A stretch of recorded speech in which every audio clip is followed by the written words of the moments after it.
Spoilers. What's going on, y'all? Brother Doug here, and man, it's been a minute since I did a movie review, right? Well, here I am. I know I'm a big Star Wars fan. I breathe Star Wars in and out. Though I haven't been, very, interactive with the books, per se, prior to Disney's purchase.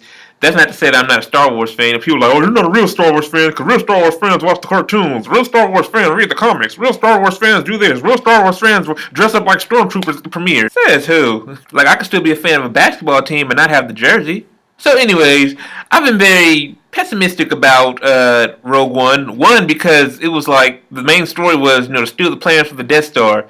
If you've seen Star Wars, the first one, A New Hope, you know the outcome. Like, come on, man. Why waste your money? Why waste almost $200 million on a movie where we already know the answer? Boy, have I been proven wrong this year. Now, personally, I said this before anyone else said it. I just want to go on record saying that's why I have the tweet here. I thought it was better than Force Awakens. It's funny because it seems like everybody's hopping on the I hate Force Awakens train now. Not to say they have their opinions about the movie and whatnot, but just remember, you see my review about Force Awakens. I just felt like it did have a few flaws, but it was still enjoyable. I just felt like it was like a rebooted version of A New Hope. And J.J. Abrams, he has that syndrome where he does that shit, where he recycles storylines within the franchise of stuff that we've already seen. Like he did that with, I'm not a Star Trek fan, but he did that, I guess, with Star Trek Into Darkness. I guess he kind of retold The Wrath of Khan. He did it again with Star Wars, with The Force Awakens. Like, come on, man, get him off. So again, with that being said, this film, Rogue One, definitely was like an apology letter for that film.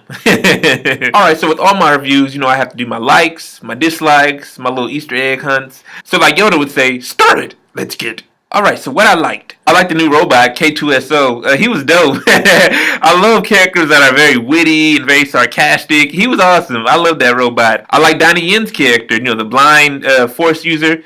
Now, there's a difference between a Force user and a Jedi. A Jedi uses the Force, but he also fights for justice, and he works within, the government. A Force user is just somebody like this. Perfect example. Perfect example. Myself. I have a solidified position within Christianity, I'm a deacon at a church. I like that ending. Now, I want to say I kind of expected this ending to happen, but I didn't know it was going to be like this. Can I just say that CGI has come a mighty long way. My goodness, technology is just so advanced. To see Princess Leia, I was like, wow. I thought it was Carrie Fisher at first, but it was another actress who played her, and I guess they just CGI'd some old pictures of Carrie Fisher. Yeah, they're gonna have some Carrie Hilson. I'm sorry. So they, I guess, put dots all over the actress's face, and then superimposed Carrie Fisher's face from the 1977 movie. The diverse cast. Y'all know I'm a big fan of diversity. I love the little cameo with the Walrus Man and that dude who's like, we're wanted men. Remember from the first movie, A New Hope? Lastly, I love Darth Vader's ending. Him taking down the rebels. That was dope. That was something we all want to see since the original trilogy. I mean, we've seen it with the prequels, with Anakin, taking down people during Revenge of the Sith, which I think is the best of the prequels. But, we really didn't get to see that extent with him as much in the original movies because, technology wasn't so, up to par. Now, the only thing I really disliked about the movie was Jyn. I didn't really like Jyn. She was very, unlikable. Very arrogant, just a hothead, too much of a feminist. Notice, if you've seen the movie, which I'm sure you probably have since you clicked on a spoiler review, some of the stuff that was in the trailers wasn't in the actual film, of the final product.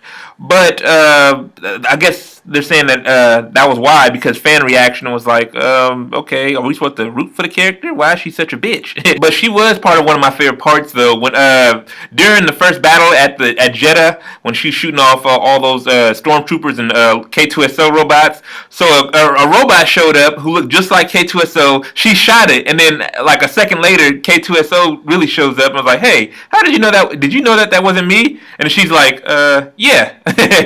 So overall, I give this movie 5 out of 5. Yep. I'm mad that it was better than Force Awakens, though. Like, Force Awakens was supposed to trump everything. The prequels, it will never top the originals, but it was supposed to, redeem itself after that. But I don't know. It just that's why we should lower our expectations when going into movie. With all that being said, I'm definitely happy with what Disney and Lucasfilm are doing right now.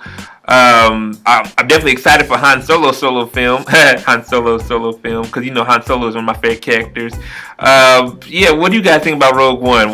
What's your who else should get a solo film, a little Star Wars anthology film? Let me know in the comments below. Make sure you like the video, share the video, subscribe, follow me on Facebook and Twitter, and like always, deuces, and may the Force be with you.